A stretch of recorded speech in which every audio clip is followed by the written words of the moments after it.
নমস্কার, দিশারি কম্পিটিটিভ এক্সামে আপনাদের সবাইকে স্বাগত। আর একটা ছোট্ট ক্লাস নিয়ে চলে এসেছি আমি কমন এররের।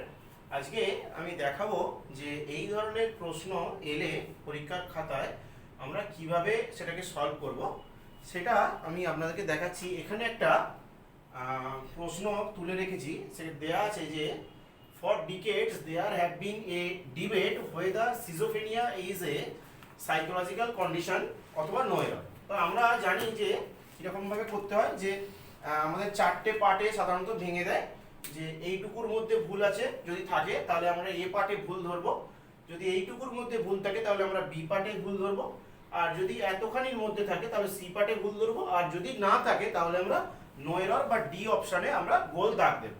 আগে দেখে নেব যে এই অপশানটা মানে এই প্রশ্নটার মধ্যে কোথায় কি রয়েছে সেটা আমরা দেখে নেব।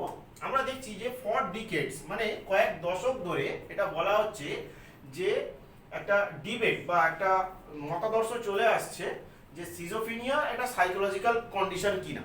তাহলে আমরা দেখে নেব যে এখানে হ্যাভ বিন রয়েছে, কিন্তু ঠিক তারপরেই আমাদের রয়েছে এ ডিবেট।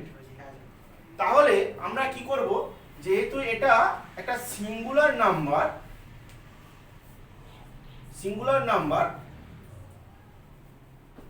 তাহলে আমরা কি করব, এখানে আমরা কখনোই হ্যাভ দিতে পারি না। আমরা কি জানি, যদি এখানে প্লুরাল নাম্বার হতো তাহলে আমরা এখানে হ্যাভ দিতে পারতাম। যেহেতু এটা সিঙ্গুলার নাম্বার তাহলে আমরা কি দেব, এখানে অবশ্যই হ্যাজ দেব।